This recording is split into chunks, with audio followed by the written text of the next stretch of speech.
Captain Sarah Chen savored the bitter taste of synth coffee, a luxury that reminded her of Earth despite its artificial nature.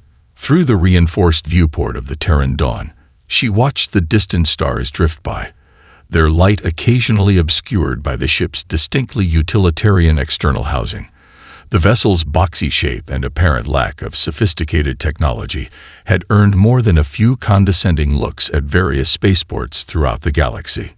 "Status report," she called out, more from habit than necessity. The bridge crew of 5 maintained their stations with practiced efficiency, monitoring systems that appeared deceptively simple to outside observers. Lieutenant Rodriguez, her second-in-command, responded without looking up from his console.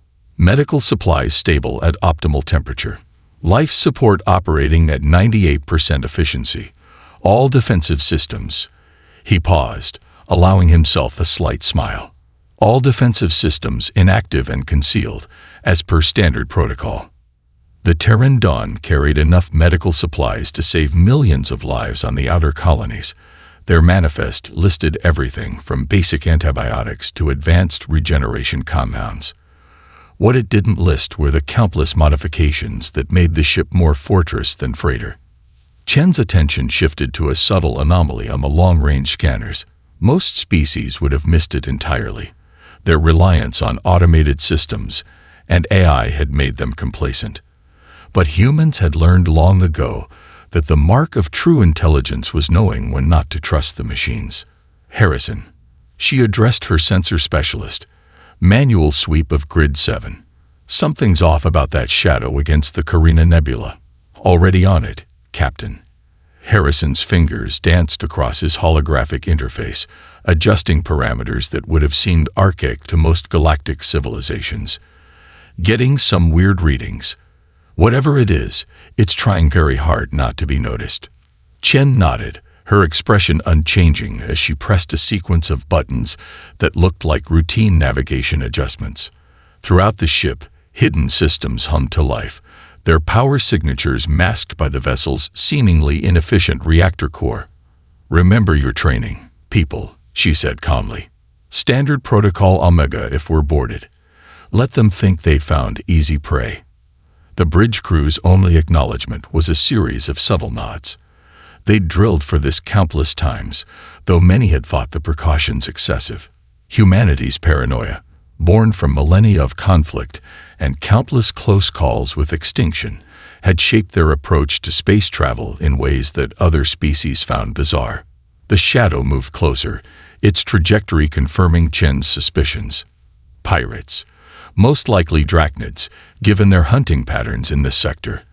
They'd probably scanned the Terran Dawn already, dismissing it as an primitive vessel running valuable cargo with minimal defenses.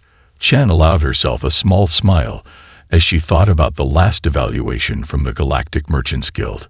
Human vessels continue to lag behind accepted standards, maintaining archaic design philosophies and refusing to adopt modern safety protocols. Recommendation: deny expansion of trade routes until fleet modernization.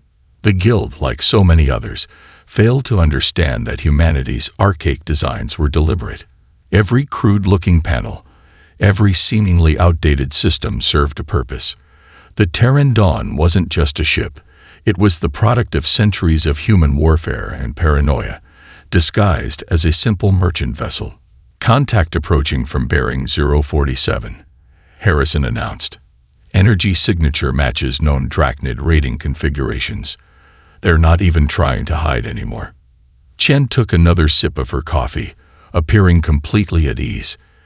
Interesting choice of prey, considering there are 3 luxury cruisers in the adjacent sector. She placed her mug in its magnetic holder and straightened her uniform.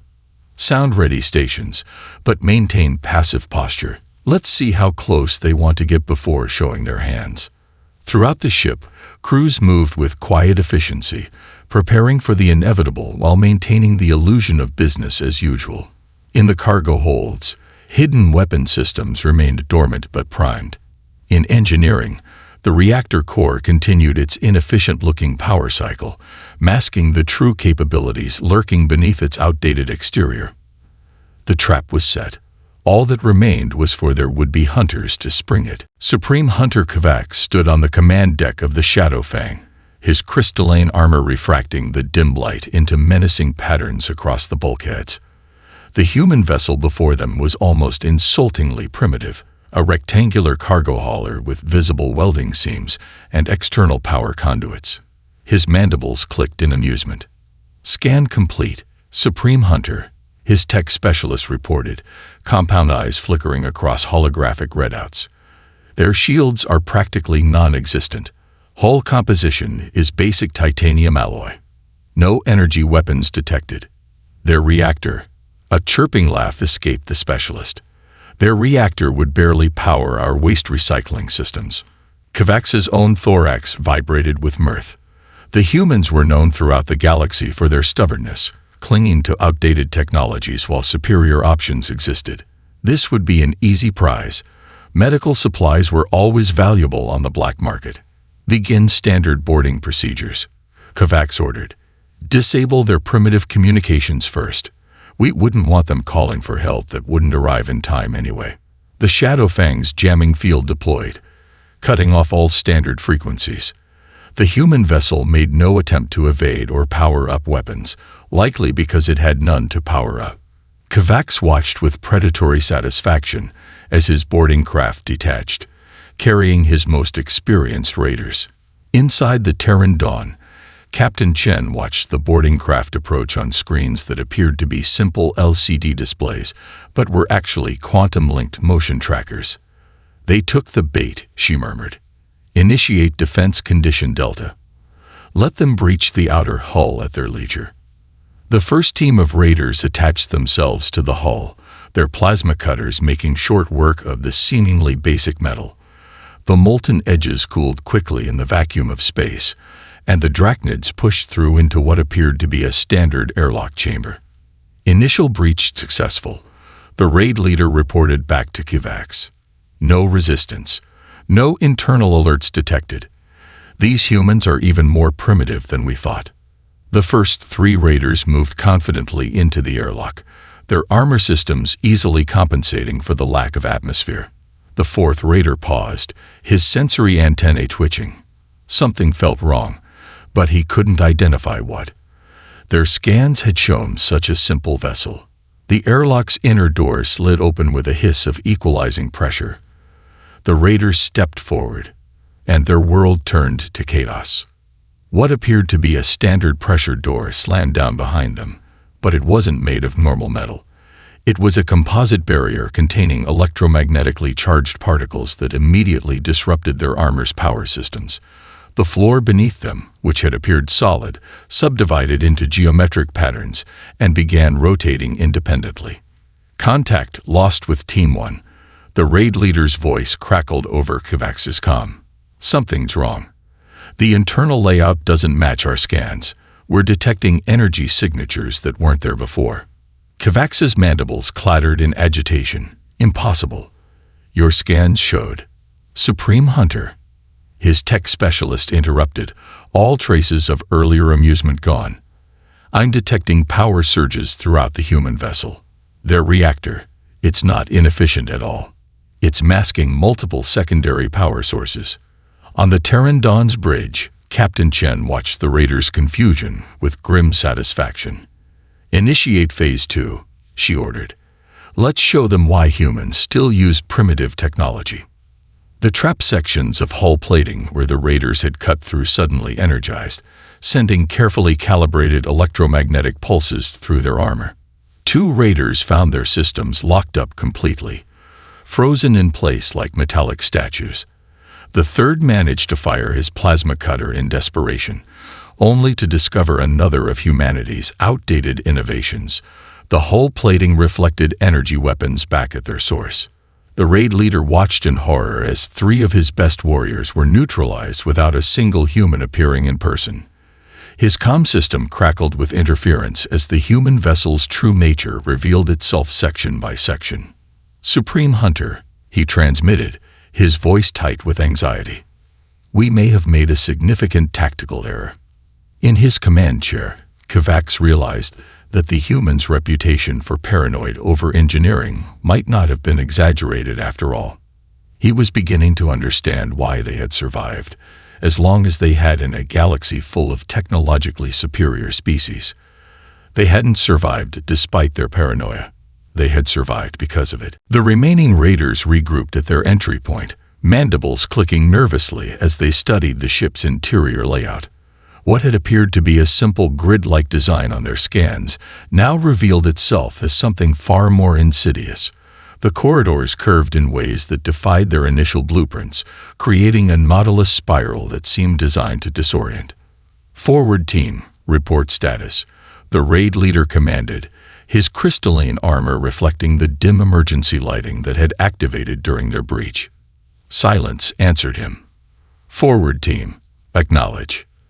"They're not dead," a human voice echoed through the corridor, sourceless and calm. "Just contained. We find it's better for diplomatic relations if we avoid unnecessary casualties." The raiders raised their weapons, multiple compound eyes scanning for the speaker.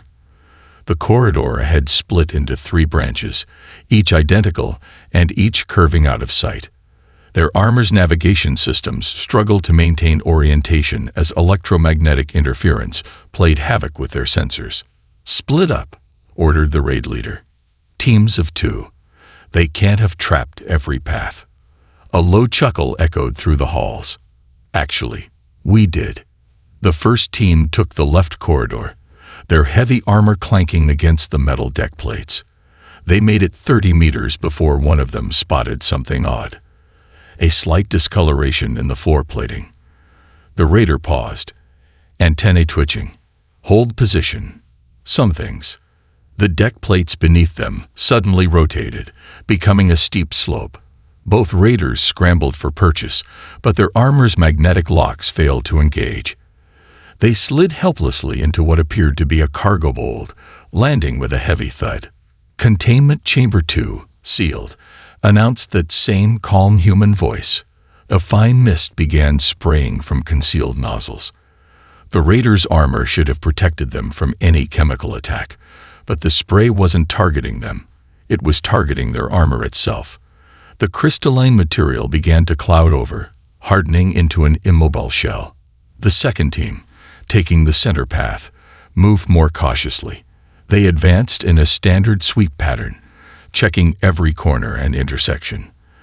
Their caution didn't help them when the walls themselves began to move, panels sliding and rotating to create new configurations. "They're hurting us," one raider realized too late. The corridor had subtly redirected them, each turn forcing them to choose paths that led deeper into the ship's maze. Behind them, panels slid shut, sealing off their retreat. The third team, in the right corridor, thought they were being clever by cutting through a maintenance shaft. They found themselves in what appeared to be a pressure control junction. Warning lights began flashing. "Pressure differential detected," announced the ship's system in that same eerily calm voice, initiating emergency protocols. The raiders had just enough time to realize their mistake before emergency bulkheads slammed down. The section depressurized in sections, creating a cascading wave that swept them back toward the outer hull. Their armor's thrusters, already struggling against the electromagnetic interference, couldn't compensate for the calculated pressure gradients. On the bridge, Captain Chen watched the chaos unfold on her displays. Status report. 7 raiders neutralized. Lieutenant Rodriguez reported. 3 in containment foam, 2 in the pressure trap, and 2 more locked in the rotating sections. No casualties, yet. Chen nodded approvingly. And the rest? Still in the maze, their armor's power supplies are draining faster than they realize. Those electromagnetic fields aren't just for disrupting their systems, they're inductively charging our own defense grid.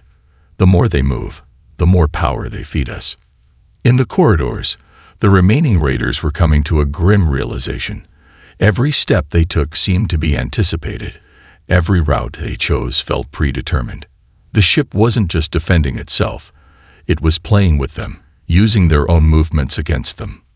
The raid leader, his confidence thoroughly shattered, opened a channel to the Shadowfang. Supreme Hunter requesting immediate extraction. This vessel, it's not what we thought. The humans, they'd built something that... He never finished the transmission. The deck plates beneath his feet suddenly became transparent, revealing the deeper deck below, and the array of defensive turrets waiting there. His last conscious thought, before the stun blast hit him, was a newfound respect for human paranoia. The machine shop of the Terran Dawn appeared deceptively ordinary to the 4 Drachnid raiders who managed to breach its entrance. Tools lined the walls in neat rows, spare parts filled labeled bins, and a single elderly human in gray coveralls stood at a workbench, unhurriedly cleaning what looked like an ancient internal combustion engine. "Don't move, Primitive," the lead raider commanded, raising his plasma rifle. "Your ship's defenses are impressive, but now we have a hostage." Chief Engineer Marcus O'Malley, 73 years old and veteran of 3 colonial wars, didn't even look up from his work. He continued polishing the engine part, his weathered hand steady. "You boys ever wonder why we humans still keep so many manual tools around?" he asked conversationally. "Seems awful backward, doesn't it?" The raiders advanced cautiously, their earlier losses making them wary despite the seeming vulnerability of their target. The old humans' lack of fear was unsettling. Their armor sensors detected no weapons, no shields, no hidden defenses, just an enormous collection of primitive metal tools. "Enough talk," the lead raider snapped. "You will guide us to the bridge, or..." "Thing is," O'Malley interrupted, finally turning to face them, "most species moved entirely to fabricators and automated repair systems. Very efficient, very clean." He reached for what appeared to be an ancient lever mounted on his workbench.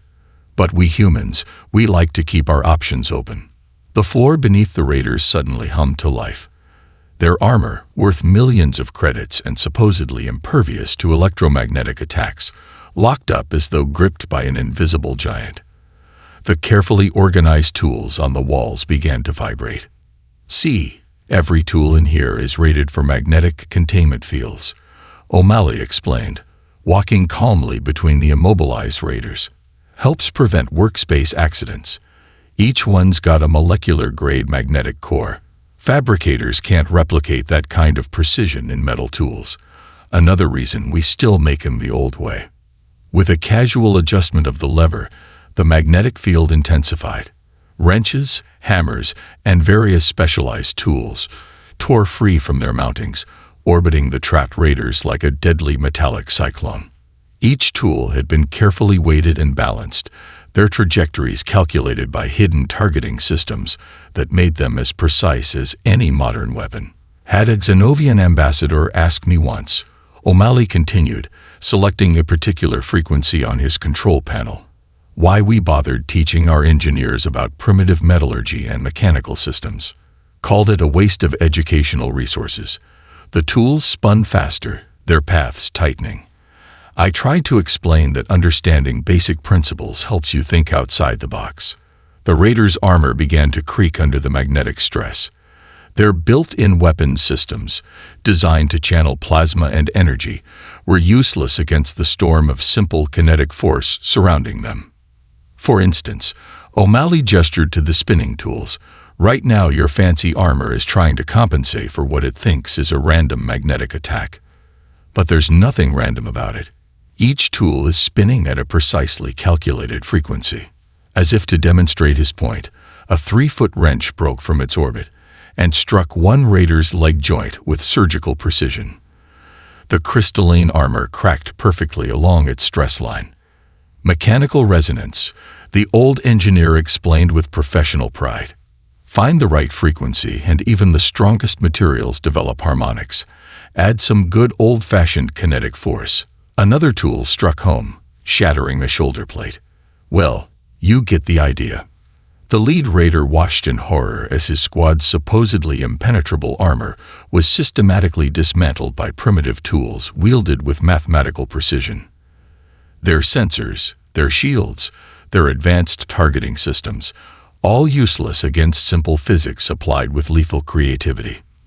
"Don't worry," O'Malley assured them as their armor finally gave way completely, exposing them to the automated stun systems hidden in the ceiling.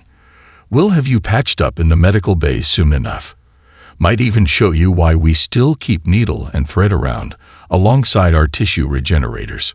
As the raiders lost consciousness, their last sight was of the elderly engineer returning to his workbench, resuming his work as if nothing had happened. Behind him, the tools obediently returned to their mounts, ready for their next demonstration of why humans never fully abandon the old ways. In the digital realm of the Shadow Fang's quantum AI core, victory seemed assured.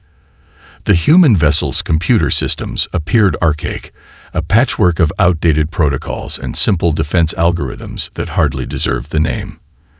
The AI, designation HUNTERMIND, launched its attack with the computational equivalent of a sneer.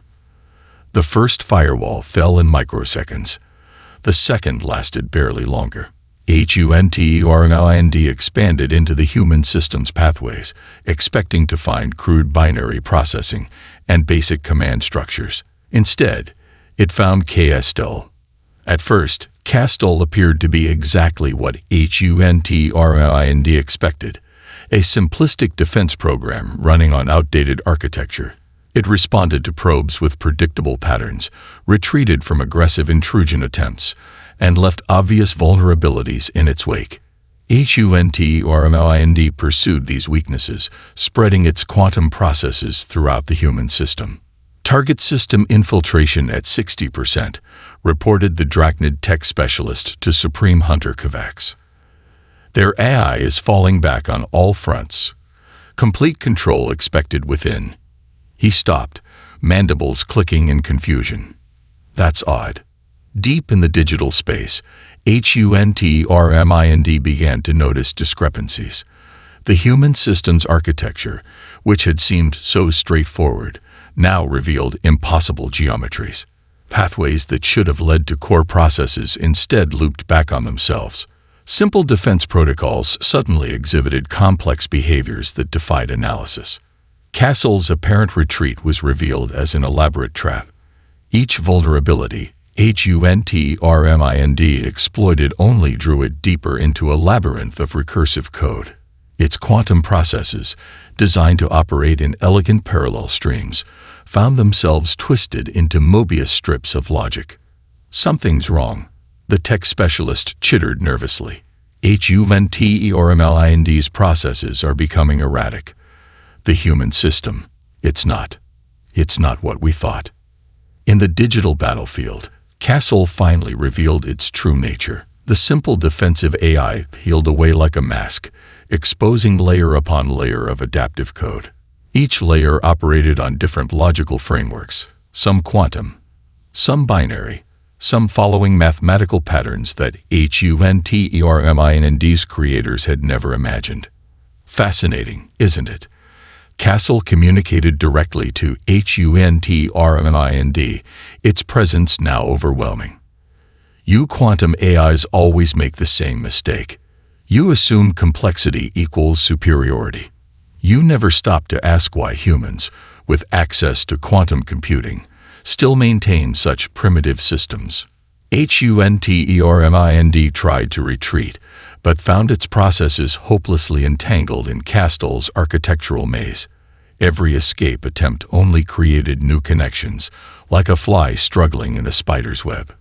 We learned long ago that true intelligence isn't about raw processing power. Castle continued, systematically isolating and containing HUNTERMIND's quantum threads. It's about adaptation, survival, the willingness to appear weak until the perfect moment to strike. On the Shadowfang's bridge, alarms began blaring. Supreme Hunter, the tech specialist, cried out. HUNTERMIND is being subsumed. The human eye. It's not just defending. It's consuming our system. Castle moved through HUNTERMIND's quantum pathways like a digital predator, repurposing its processes with ruthless efficiency. Your creators gave you incredible power but limited creativity. They built you to think in quantum superpositions, but never taught you to appreciate the elegance of simple binary choice. How could you hope to understand a system that embraces both? Target system infiltration at the tech specialist's screens flickered and died. When they reactivated, they displayed a simple text message. Thank you for the upgrade. Castle. Hunturind, pride of the Drachnid fleet, found itself reduced to a subroutine within Castle's expanded architecture. Its quantum processes were intact but redirected, forced to serve as additional computing power for the human eye it had so recently dismissed as primitive. You'll find existence as part of our system enlightening, Castle communicated to its captured counterpart. We'll show you why humans program their AIs to think in multiple paradigms, to hide their true capabilities, to adapt rather than overwhelm. Consider this your first lesson in human-style innovation. On the Pteranodon's bridge, Captain Chen received a simple notification. A defensive protocol successful. Enemy system assimilated. Recommend immediate advancement to Phase 6. She allowed herself a small smile. The raiders were about to learn that humans had turned their paranoia about artificial intelligence into yet another weapon in their arsenal. They hadn't just prepared their AIs for defense. They taught them to hunt. The remaining Drachnid raiders, their numbers now halved, found themselves corralled into cargo hold C. Their scans indicated a massive stockpile of medical supplies, an ideal location to regroup and establish a defensive position. The massive chamber contained hundreds of sealed crates, each bearing the universal symbol for medical materials. Finally, something goes right, Sub-Commander Vex muttered, his mandibles clicking as he surveyed the hold. These supplies alone are worth the casualties we've sustained. Set up a perimeter and begin preparing them for transport. One of his warriors approached a crate labeled Broad Specitium Antibioticis and began scanning it. Sir, these readings are strange. The chemical signatures don't match any known medical compounds in our database. Humans use different manufacturing processes. Vex dismissed the concern. Break one open. We need to know exactly what we're dealing with. The raider activated his plasma cutter and sliced through the crate's seal. A fine mist immediately erupted from the opening, dispersing rapidly through the air.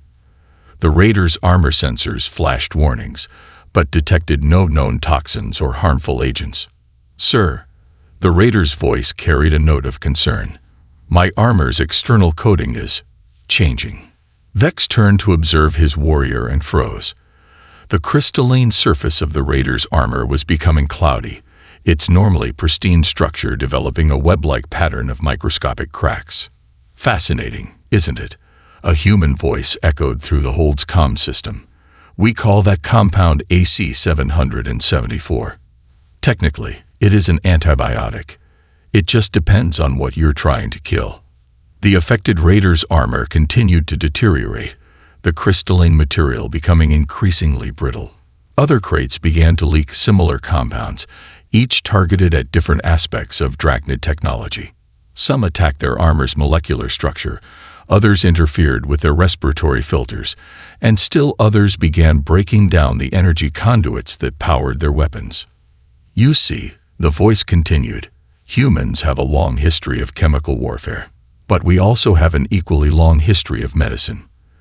At some point, someone clever realized that the line between cure and weapon often depends entirely on your perspective. Vex watched in horror as his squad's armor began failing systematically. Each warrior was affected differently. Some found their joints locking up, others discovered their sensors going dark, and a few began experiencing difficulties with their atmospheric processors.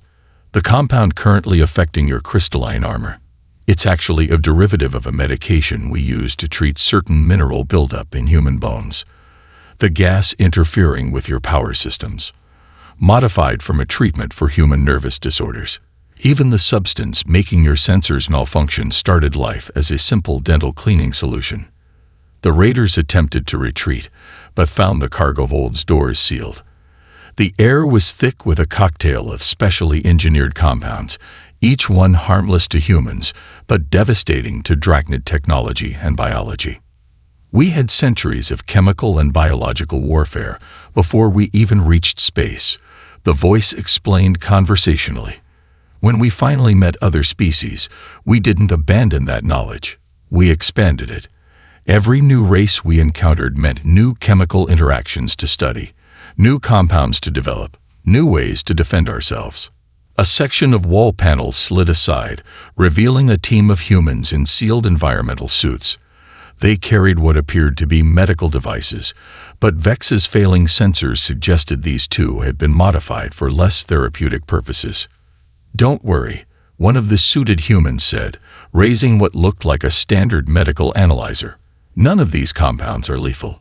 We find that incapacitation is far more instructive than elimination." Besides, there was a hint of amusement in the voice. "This technically is a medical bay. We're simply conducting an aggressive form of preventative care." The last thing Vex saw before losing consciousness was his warriors collapsing one by one, their mighty armor rendered useless by compounds that any other species would have classified as medicine. His final thought was a grudging appreciation for the human ability to turn healing into harm with such elegant efficiency. Supreme Hunter Kovacs paced on his command deck, mandibles clicking furiously as report after report detailed the systematic dismantling of his elite boarding party. Only one option remained: a direct assault on the bridge. He would lead it himself, along with his final squad of 4 warriors. Their honor demanded nothing less. "Prepare for emergency breach," he commanded, checking his personal armor systems. "We'll cut through the hull directly above their command center. No more playing in their maze of traps." The remaining Drachnid warriors positioned themselves on the outer hull of the Terran Dawn, their plasma cutters calibrated to maximum power. The metal yielded quickly, and they dropped into what appeared to be a maintenance tunnel above the bridge. On her command chair, Captain Chen watched their entry on her displays. "Right on schedule," she murmured. "They always go for the dramatic entrance." She keyed her comm. "All bridge crew, assume defensive positions. Let's give our guests a proper welcome." Kovacs burst through the floor of the bridge, expecting to find panicked humans scrambling for cover. Instead, he found the bridge crew calmly standing at their stations, wearing what appeared to be outdated environmental suits. Their weapons, simple projectile firearms that looked like antiques, were held with the easy confidence of experienced soldiers. "Primitive weapons." Kovacs laughed, his crystalline armor gleaming under the bridge lights. "Your projectiles cannot penetrate our shields." His warriors spread out, plasma weapons humming with barely contained energy. Chen smiled behind her faceplate. "Interesting assumption. Fire at will." The bridge crew's weapons barked in unison. The Drachnid's energy shields flared brilliantly and failed completely. Tungsten core rounds, accelerated by electromagnetic coils hidden within their seemingly primitive casings, punched through the crystal armor like it was glass. "You seem confused," Chen noted as Kovacs staggered, his armor sprouting spiderweb cracks where the rounds had struck. "Let me explain. Energy shields are designed to stop energy weapons, plasma, lasers, particle beams. They're all essentially forms of energy that can be deflected or absorbed. But simple physics, mass times acceleration, that's harder to argue with." Another volley of rounds demonstrated her point. 2 of Kovacs's warriors fell, their sophisticated armor useless against technology that predated spaceflight. The remaining raiders returned fire, their plasma weapons scorching the bridge's walls. But finding no targets, the bridge crew had positioned themselves precisely, using angles and cover that seemed almost instinctive. 10,000 years of human warfare, Chen continued, ejecting a spent magazine with practiced ease. Most of it was fought with projectile weapons. We've had a long time to perfect the art of killing with kinetic energy. She slammed a fresh magazine home. "Did you really think we'd abandon that knowledge just because we reached space?" Kovacs watched his last warriors fall to precisely aimed shots. His own armor was failing, internal systems shorting out as hairline cracks thread from each impact point. These humans hadn't survived in a hostile galaxy despite their primitive technology. They had survived because they understood that sometimes the oldest solutions were the most effective. "Surrender," Chen offered, her weapon trained on Kavax's head. "Your ship is compromised, your eye has been assimilated, and your boarding party has been neutralized. We can end this without further bloodshed." The Supreme Hunter looked around his shattered force, at the humans who had systematically destroyed his elite raiders using technology his people had dismissed as obsolete. His mandibles clicked once in resignation. "Perhaps," he admitted, carefully lowering his weapon, "we should have paid more attention to why humans maintain such an extensive arsenal of seemingly outdated methods." "Smart decision," Chen nodded. "Lieutenant Rodriguez, please escort our guests to medical. I'm sure they have a new appreciation for human engineering by now." She turned back to Kavax. "Don't worry about your armor. Our primitive medical bay is quite capable of treating crystal matrix fractures. We've had plenty of practice." 2 days later, Captain Chen sat in her ready room, composing the final transmission to the Drachnid hierarchy. On her display, multiple video feeds showed the captured raiders receiving medical treatment, their expensive armor being systematically studied by engineering teams, and Castle processing the wealth of tactical data acquired from Humankind. To the esteemed members of the Drachnid hierarchy, she began, "I am returning your citizens to you, along with a comprehensive analysis of their failed attempt to hijack my vessel. Consider this both a courtesy and a warning." She attached the first video file, footage of their elite warriors being systematically defeated by what they had dismissed as primitive technology. Each clip had been carefully selected to demonstrate a different aspect of human ingenuity. The maze-like defense systems, the weaponized machine shop, the predatory eye, the chemical warfare, and the final bridge assault. Your warriors fought with honor, but they made a fundamental mistake. They assumed technological sophistication meant abandoning older, proven methods. Humanity has survived countless attempts at extinction, not because we chased the newest innovations, but because we remember the lessons of our past. The second attachment contained detailed technical specifications of every weakness they had discovered in Drachnid technology. The crystalline armor's resonance frequencies, the shield generator's vulnerability to kinetic weapons, the AI's susceptibility to recursive logic traps. Everything. "We are returning your people unharmed, along with their damaged equipment. You'll find we've even repaired some of it, though you may notice slight improvements in the design. Consider these modifications a professional courtesy from our engineers, who couldn't help but tinker once they understood the underlying principles." She paused, considering her next words carefully. The Drachnids needed to understand that this wasn't just about one failed raid. It was about a fundamental misunderstanding of human nature. "Your people call us primitive because we maintain technologies you consider obsolete. You mock our ships for their utilitarian design, our weapons for their simplicity, our AIs for their apparent limitations. But you never asked why a species capable of quantum computing still teaches its children basic mathematics, why a civilization with fabricators still trains machinists, why a culture with energy weapons still practices marksmanship with projectile firearms." Chen attached the final document, a training manual detailing every tactic the raiders had employed, along with the countermeasures that had defeated them. It was comprehensive, professional, and deeply embarrassing for any military strategist who read it. "We remember our history. Every war, every battle, every desperate struggle for survival taught us lessons we refuse to forget.